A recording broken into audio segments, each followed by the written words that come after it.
تو سلطانہ بولی بتاؤ تو صحیح۔ تو رضیہ بولی وہی رشتہ جو آج سے 2 سال پہلے تمہیں بتایا تھا۔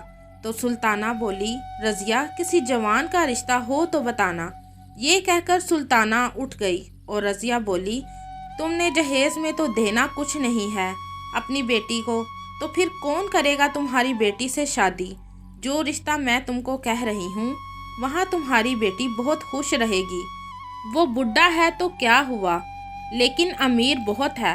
سوچ لو سلطانہ، تمہاری بیٹی راج کرے گی۔ سلطانہ رضیہ کی بات سن کر گھر آ گئی تو کاشف نے سلطانہ سے پوچھا کیا کہا رضیہ نے؟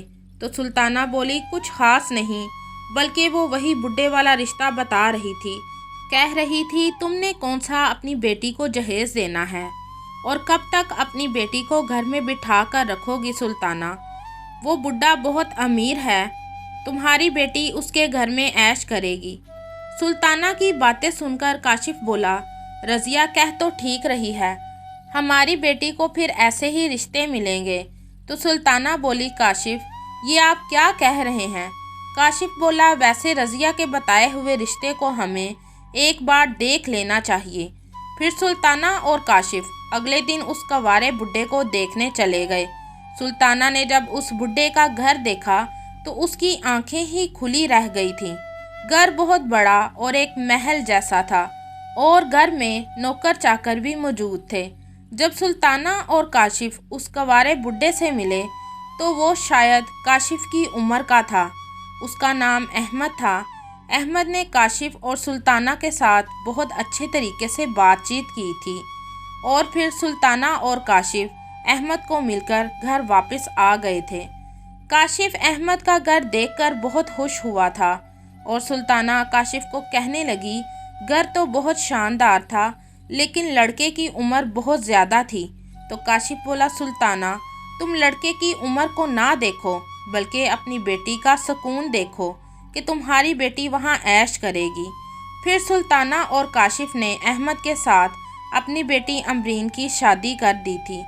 امبرین نے جب احمد کے گھر جا کر احمد کو دیکھا تو وہ بہت پریشان ہوئی کہ کیا یہ میرا شوہر ہے؟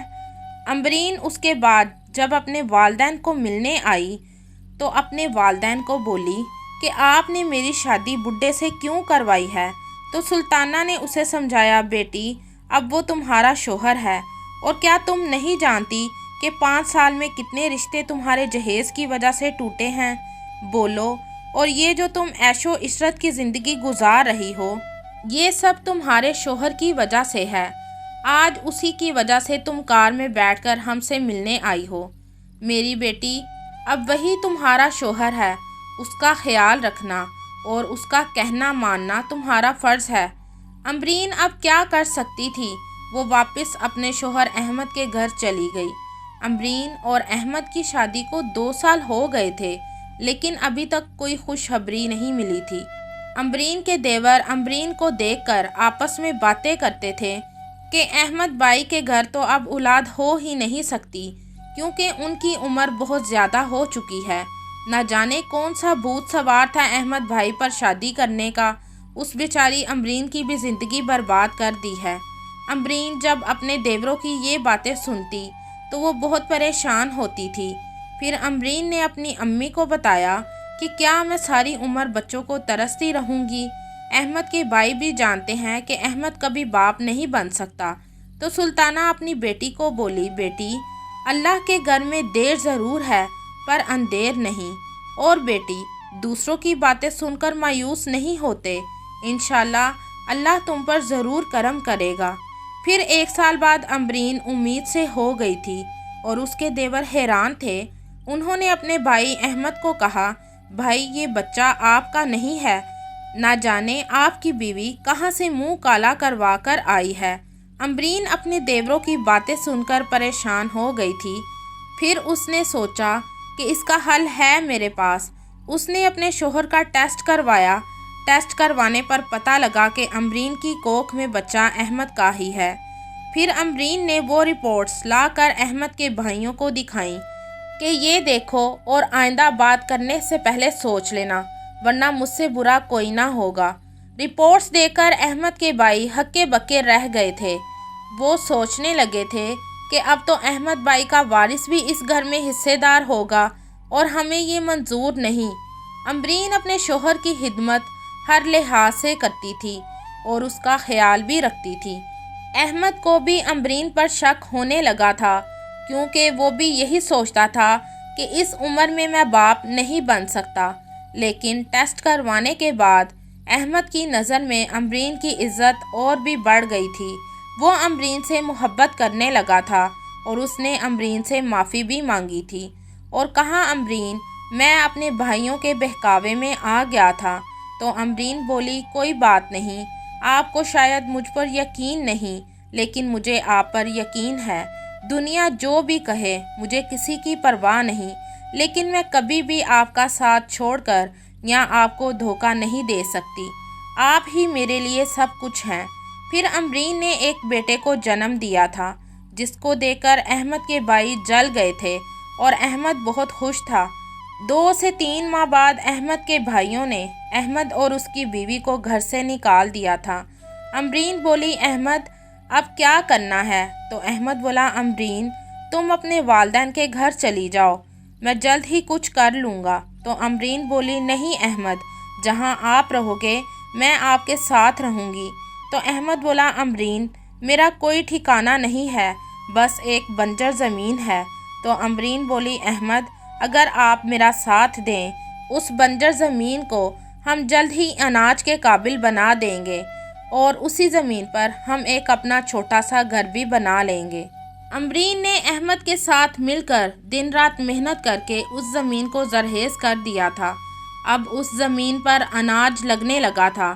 وہ اناج بیچ کر امبرین اور احمد نے اسی زمین پر ایک بہت پیارا گھر بنا لیا تھا۔ زیادہ محنت والا کام کرنے کی وجہ سے احمد کی طبیعت اب خراب رہنے لگی تھی۔ ایک دن احمد امبرین کے پاس بیٹھا، امبرین کو کہنے لگا تھا، امبرین مجھے تم جیسی نیک اور فرما بردار بیوی ملنی تھی، اس لیے شاید میری شادی بڑھاپے میں ہوئی ہے، لیکن امبرین میں شاید زندگی کے سفر میں تمہارے ساتھ مزید آگے نہیں چل سکتا۔ ایسے لگتا ہے کہ جیسے میرا وقت ختم ہو گیا ہے۔ تو امبرین بولی، آپ کیسی باتیں کر رہے ہیں؟ ابھی تو آپ نے اپنے بیٹے کے ساتھ مل کر کام کرنا ہے۔ امبرین ابھی احمد سے باتیں کر ہی رہی ہوتی ہے کہ احمد اس دنیا فانی سے کوچ کر جاتا ہے۔ امبرین بہت روتی ہے۔ احمد بوڑھا تھا، جیسا بھی تھا تو اس کا شوہر۔ امبرین کے اب سکھ کے دن شروع ہوئے تھے، لیکن شاید احمد اور امبرین کا سفر یہاں تک ہی تھا۔ امبرین آج بھی اسی گھر میں رہ رہی ہے۔ امبرین کو آج بھی احمد بہت یاد آتا ہے اور اس کی یاد میں آج بھی وہ آنسو بہانے لگتی ہے۔ امبرین کا شوہر بوڑھا تھا، پھر بھی امبرین نے احمد کی نیک اور فرما بردار بیوی بن کر زندگی گزاری تھی۔ امبرین کے دیوروں نے جان بوجھ کر اسے ایسی باتیں کی تھیں کہ امبرین گھر چھوڑ کر چلی جائے، کیونکہ وہ جانتے تھے کہ اگر امبرین کے گھر میں کوئی بچہ ہو گیا تو وہ اس گھر میں حصے دار بن جائے گا، اور وہ یہی چاہتے تھے کہ ان کے گھر میں اولاد نہ ہو، اور یہ تب ہی ممکن ہو سکتا تھا کہ جب امبرین احمد کو چھوڑ کر چلی جاتی، پر ایسا نہ ہوا تھا۔ لیکن آج امبرین اپنے دیوروں سے بھی زیادہ امیر ہے۔ امبرین نے اپنے شوہر کے قدم سے قدم ملا کر اس کا ہر حال میں ساتھ دیا تھا۔ اسی لیے ہر عورت کو چاہیے کہ اپنے شوہر کا دکھ سکھ ہر حال میں ساتھ دے، تاکہ وہ ایک اچھی اور نیک بیوی بن سکے۔ آپ بھی اس کہانی کے بارے میں اپنی رائے کمنٹ میں ضرور بتائیے گا۔